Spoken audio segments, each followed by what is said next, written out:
back to my channel, Bojo or Naw, and welcome to my second vlog post of the week.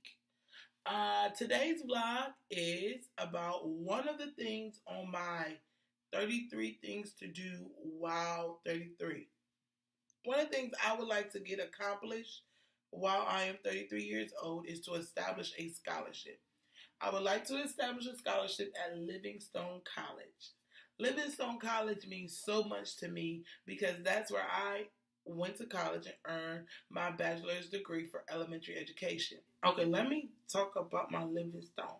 My dear old Livingstone. Livingstone is an HBCU located in Salisbury, North Carolina. It is a very small private college.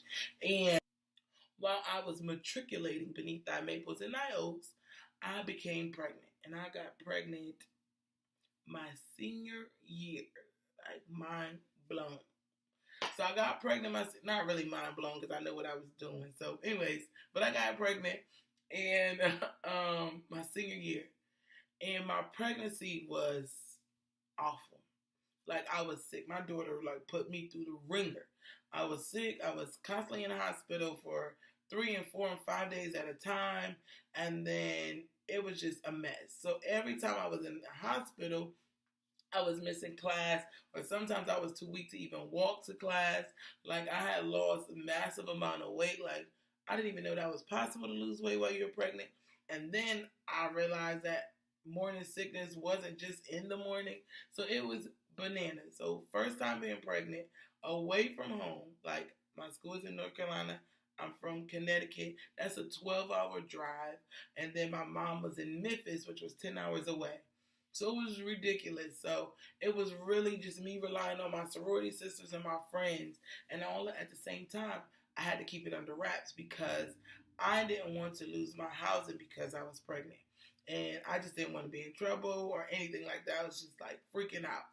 But through all of this, through all of the craziness, the hospital visits, all of the just sickness, it was just like, I got to finish school. Not one time did I think I wasn't going to finish. However, I knew Livingstone basically tracked your attendance. So there were only so many days you could miss out of class without an excuse. And I was missing several days. And so it mattered, not just because they were tracking attendance. I was missing instruction. So I was like, I was falling behind. And my professors peeped game. So even though I'm keeping this a secret and I'm thinking I got it under wraps, all of the people in the education department were women. And so I will never forget, I was leaving out of one of the buildings and one of my professors like, let me take a walk with you. And as we're walking, and I got the slow walk going on because I really don't feel good. And one of my friends is carrying my book bag because I'm so weak, but I'm still trying to cover it up. And my professor tells my friend to go ahead of me. She's like, okay, we know you're pregnant. Who pregnant?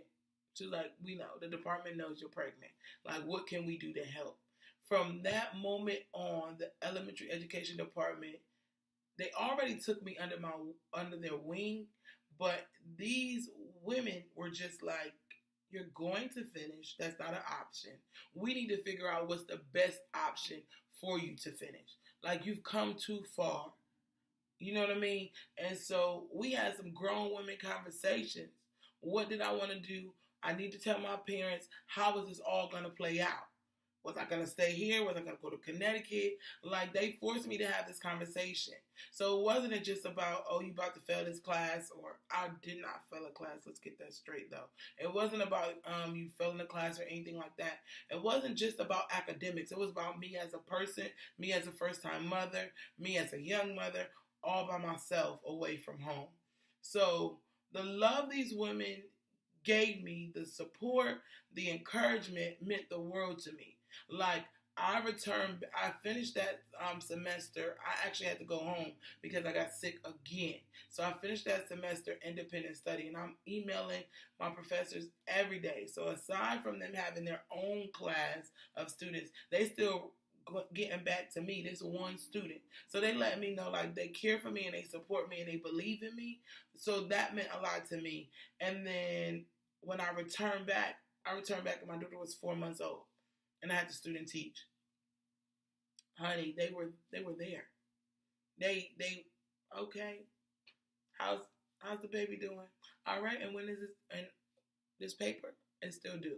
So they did not let me let up because I was a mom. I was a single mom. I was doing it by myself. I was away from home. They did not allow me to make an excuse. They just pushed me to keep going. And what was so bomb about it, but all the women in the department were strong black women. You know what I mean? They let me, I knew that I had to do this for me and then my daughter, but I didn't want to let these women down. Like they went on a lot, you know, they not laid out, but they took a chance on me. You know what I mean? And they just made me feel so good. I'm sorry, I didn't mean to hit the camera. They made me feel so good, even though at times I felt low, I felt weak, I felt like I couldn't do it. They did not allow me to give up on myself. So the love my professors gave to me and the support they gave to me, I want to do that for another young, single, first-time mom. So my goal this year, while I am 33 years old, is to establish a scholarship at Livingstone College for first-time mothers and first-time single mothers. Livingstone College changed my life. Livingstone College helped make me the teacher I am and the woman I am today. My goal is to post a blog when it is done, when the scholarship is established. So drop a comment. Let me know. Is there something that you want to do to make somebody else feel good? Because somebody was there for you in your time of need and your valley experience. Share the video.